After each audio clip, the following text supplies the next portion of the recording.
Security forces का बन्नों में operation, इंतहाई मतलूब खारजी लीडर समेत 2 दहशतगर्द हलाक।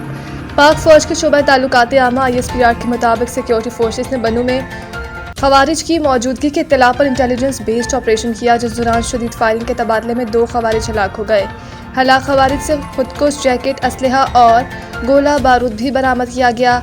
ISPR का कहना है कि हलाक खवारिज में ख्वारजी रिंग लीडर वहीदुल्ला उर्फ मुख्तियार और एक खुदकुश बमबार शामिल है। खारजी रिंग लीडर वहीदुल्ला उर्फ मुख्तियार दहशतगर्दी की मुतादिद कार्रवाइयों में मुलव्विस रहा। खारजी रिंग लीडर वहीदुल्ला इंतहाई मतलूब दहशतगर्दों की फहरिस्त में शामिल था। शोबा ताल्लुकात आमा के मुताबिक खारजी रिंग लीडर सिक्योरिटी फोर्सेस, एहलकारों और बेगुनाह शहरियों की शहादतों में मुलव्विस था। खारजी लीडर वहीद 21 फरवरी 2026 को बन्नू में खुदकुश हमले का मरकजी सहूलतकार भी था। बन्नू हमले के नतीजे में लेफ्टिनेंट कर्नल गुल फराज शहीद हुए थे। ISPR का कहना है कि ऑपरेशन के जरिए इस घिनौने फेल का बदला लेकर मरकजी मुजरिम को अंजाम तक पहुंचाया जाएगा। सिक्योरिटी फोर्सेस ने बरवक्त कार्रवाई से एक बड़े सानह को भी नाकाम बनाया। किसी भी दूसरे भारतीय सरपरस्ती याफ्ता दहशतगर्द के खात्मे के लिए क्लियरेंस ऑपरेशन जारी है। फोर्सेज और कानून नाफिज करने वाले इदारे अज़्म इस्तेकाम के तहत दहशतगर्दी के खात्मे तक कार्रवाइयाँ जारी रखेंगे। ईरान का अमेरिका के साथ मुज़ाकरात जारी रखने का फैसला, गैर जरूरी मुतालबात मानने से इनकार। कतर टीवी से गुफ्तगू करते हुए ईरानी पार्लियामेंट की कौमी सलामती कमेटी के सरबराह इब्राहिम अजीजी का कहना है कि ईरान की मुज़ाकराती हिकमत अमली मुकम्मल कौमी मुफादात और सिक्योरिटी तकाज़ों के तहत होती है। ईरान कौमी मुफादात की बुनियाद पर काम करता है। इब्राहिम अजीजी ने यह भी कहा कि मुल्की मुफादात और सलामती महफूज बनाने के लिए ईरान को जो भी करना पड़ेगा वो करेगा। ईरान ने अमेरिका के साथ मुज़ाकरात जारी रखने का फैसला किया है, ताहम हम मौजूदा मुज़ाकरात को मैदान जंग का तसलसल समझते हैं। उन्होंने मजीद कहा कि मुज़ाकरात के नताइज मैदान जंग में हासिल कामयाबियाँ बरकरार रखने में मददगार साबित हों तो ये अमल ईरान के लिए एक मौका हो सकता है। ईरान दबाव डालने वाली पॉलिसी के तहत गैर ज़रूरी मुतालबात करेगा तो ऐसे मुज़ाकरात काबिल कबूल नहीं होंगे। ईरानी पार्लियामेंट की कौमी सलामती कमेटी के सरबराह का कहना है कि मुज़ाकरात का ये मतलब नहीं कि किसी भी कीमत पर बातचीत की जाए। मुज़ाकरात का ये मतलब नहीं कि दूसरे फरीक के हर तरीक़ेकार को कबूल कर लिया जाए। ईरान ने वाज़े रेड लाइंस मुकर्रर कर रखी हैं जिनका एहतराम बहुत ज़रूरी है।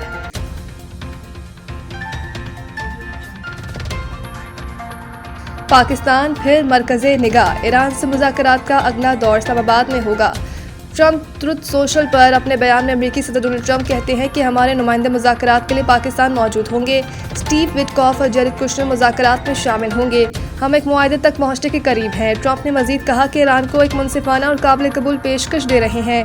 ईरान से मुआहदा किसी न किसी तरीके, दोस्ताना या मुश्किल तरीके से हो जाएगा। ईरान को बहुत अच्छी डील ऑफर की है। डील ना हुई तो वो काम करूँगा जो 47 साल में कोई अमरीकी सदर ना कर सका। अमरीकी सदर ने कहा कि ईरान ने डील कबूल ना की तो इसका हर पावर प्लांट और पुल तबाह कर दूंगा। अब मज़ीद नरमी नहीं दिखाई जाएगी। वक्त आ गया है ईरान की क्लिंग मशीन को ख़त्म किया जाए। ईरान ने जंगबंदी की संगीन खिलाफ वर्जी की है। ट्रंप ने दावा किया कि ईरान ने फ्रांसीसी और बरतानवी जहाज़ों को गोलियों से निशाना बनाया। अबनार हुर्मुज़ बंद करके ईरान हमारी मदद कर रहा है। अबनार हुर्मुज़ की बंदिश से ईरान को यौमिया $500 मिलियन का नुकसान हो रहा है। उधर सिफारती ज़राए के मुताबिक अमरीकी वफ़द 2 मराहिल में पाकिस्तान आएंगे। ईरान के मुज़ाकराती वफ़द का भी आज इस्लामाबाद पहुँचने का इम्कान है। आर्मी मंडी में खाम तेल की कीमत में 7% इजाफा, बरतानवी खाम तेल की कीमत में 5% इजाफा रिकॉर्ड हुआ। $5.13 इजाफे से बरतानवी खाम तेल की कीमत $95.51 फ़ी बैरल हो गई। अमरीकी खाम तेल की कीमत में 7% इजाफा हुआ, जिसके बाद अमरीकी खाम तेल की कीमत $89.80 फ़ी बैरल हो गई। उधर आलमी मार्केट में गैस की कीमत तकरीबन 2% इजाफे से $2.71 फ़ी MMBTU हो गई। याद रहे कि अमेरिका ने ईरानी बहरी जहाज़ पर कब्जा कर लिया है। अमेरिकी सेंट्रल कमांड सेंटकॉम ने कहा कि जहाज़ अब अमेरिकी तहवील में है। अमेरिकी सदर ट्रंप ने सोशल मीडिया पर कहा है कि अमेरिका ने नाकाबंदी की खिलाफ वर्जी करने वाले एक ईरानी बहरी जहाज़ को निशाना बनाकर इस पर कब्जा कर लिया। अमेरिकी फ़ौज ने एक ईरानी बहरी जहाज़ को रोका जो अबनार हुर्मुज़ पर अमेरिकी नाकाबंदी की खिलाफ वर्जी की कोशिश कर रहा था। राशिद खान का भारत और ऑस्ट्रेलिया की जानिब से शहरियत ठुकराने का इंकशाफ। गैर मुल्की मीडिया के मुताबिक राशिद खान ने बताया कि 2023 के एक वाक़ये में एक अहम शख्सियत ने मुझे मशवरा दिया था कि अफगानिस्तान छोड़कर भारत में क़याम इख्तियार कर लूँ। और वहीं क्रिकेट खेलूं, लेकिन मैंने जवाब दिया कि मैं अपने मुल्क अफगानिस्तान की नुमाइंदगी जारी रखूंगा। उन्होंने बताया कि इस तरह की पेशकश मुझे पहले भी मिल चुकी है, मगर मेरा मौक़िफ़ वाज़ेह है कि अगर मैं अफगानिस्तान के लिए नहीं खेलूंगा तो किसी और मुल्क के लिए भी नहीं खेलूंगा। राशिद खान ने अपने फैसले को वतन से वफादारी करार देते हुए कहा कि मेरी पहली तरजीह हमेशा अफगानिस्तान है।